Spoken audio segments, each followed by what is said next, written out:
Welcome back. Bargaining teams for teachers in the government are getting back to the table in yet another attempt to hammer out a deal.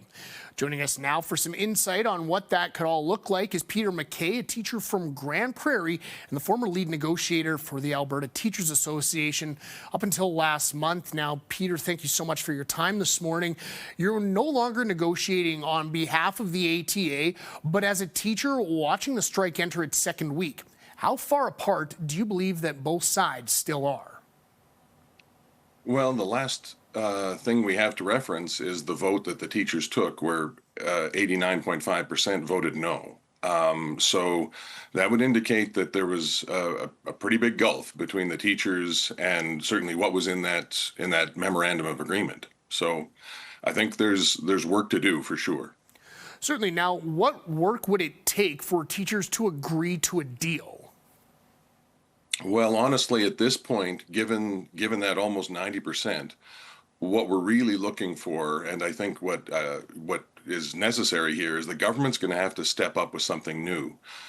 We heard an awful lot from teachers that what they voted on last spring and what they voted on, in September, wasn't really, those two things weren't really very far apart at all. And they felt that the government needed to step up and make a greater investment into education. So it's not so much the bargainers at the table, it's the folks behind the bargainers on the government side who need to step up and do what's necessary in order to get a deal and get everyone back to work. Certainly, Peter. Now, once there is a tentative deal in place, how soon could we see our students returning to the classroom? I mean, that's all governed, like there's a strike and a lockout right now. There'd have to be agreement. So you'd have to talk to those folks, and it's very difficult to speculate what they could agree on in that sense. But if they agreed to it, things could happen pretty quickly. But again, there's so many moving parts there, and they would have to. You are in a situation that's a little odd because teachers have voted no now twice. Once to a mediator's recommended terms, which is basically a type of deal, and then to a memorandum of agreement more recently. And so they'd have to be pretty sure that what they have is going to meet the approval of teachers. Now, Peter, the Premier has said that there's been a disconnect between the ATA's negotiators and what teachers want. You were the lead negotiator up until recently. What is your reaction to that statement?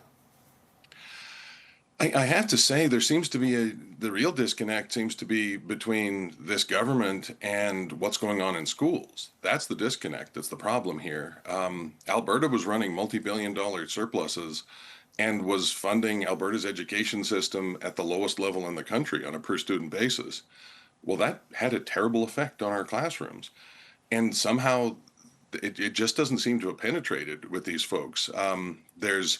There's elements of, certainly the big issues that are remaining, as I understand it, are, additional hiring or perhaps pupil teacher ratios or class size caps, something like that to change the working conditions. But the other element is salary. And the fact is you can't solve one without solving the other. You're going to need, if you're going to attract more teachers, any of those solutions to class size or class conditions needs more teachers. And you can't attract more teachers without a more competitive salary. And right now, Alberta is not competitive. All right. Well, Peter, we really appreciate your time this morning. Thank you again for shedding some light on these negotiations. So, yeah, once again, thank you so much for your time.